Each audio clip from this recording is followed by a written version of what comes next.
mëngjesit të 7 qershorit nuk është se ja kanë prish gjumin kaçanikasve shkaku se ka një numër të vogël të cilët janë zgjuar herët e kanë dalë për të votuar. Aktualisht gjenden në qendrën më të madhe të votimit në shkollën Emin Duraku këtu në Kaçanik dhe ka disa prej zyrtarëve të cilët janë duke qëndruar, mirë po ka pak qytetarë me aca po e vërim. Por për të na folur më shumë lidhur me procesin se si ka filluar në këtë qendër të votimit, këtu pranë vetes kam menaxherën e qendrës të shkollës Emin Duraku. E ndruar, fillimisht nëse mundesh me na u prezantu dhe na trego se si është hap në ku kjo qendër e votimit. Unë jam menaxhere, zavendës drejtoresh Ester Mjoki. Qendra e votimit 0702 është hap me kohë. Gjithçka ka fillu në kohën e duhur, votues ka qysh prej orës 7, po fluksi i votuesve arrin kulminacionin në mesditë ose në mbrëmje, kështu që presim kemi në secilin vend votim prej 5 vend votimeve kemi votues që kanë votuar, po domethënë me numër të vogël. Edhe numri i votuesve kësaj radhe po duket se është më i vogël se herave tjera.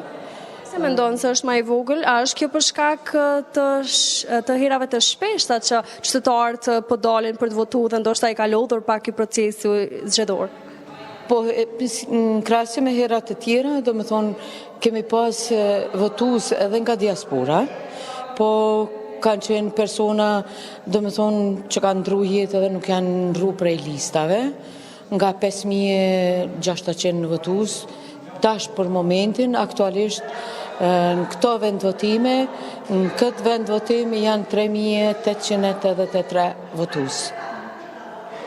Është pasru lista, edhe domethënë një pjesë bukur e madhe është edhe në diasporë.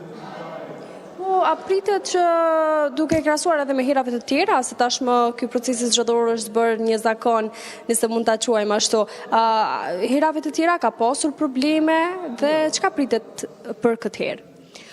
Nuk ka pas asnjëherë problem, se ky vend votim gjithmonë ka qenë i qetë, s'kemi pas asnjëherë teloshe. Domethënë gjithçka ka shkuar marrë mirë. Besoj se edhe këtë herë ka më shkuar marrë mirë, edhe kemi me pas një proces të marrë zgjedhor, besoj që nuk përsëriten më, se nëse përsëritet prap nuk është në rregull. Shpresojmë që ka me përfundu qetë dhe kështu mbare mirë siç po e quani ju.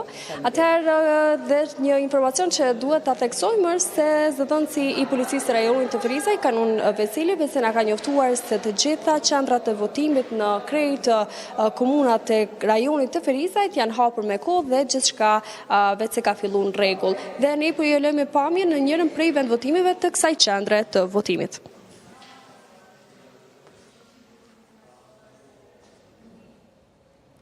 Që kam vetë puna që aty në Palmave, Orhan? Jo, gazetarët do duhet shkojnë në qytet, që puna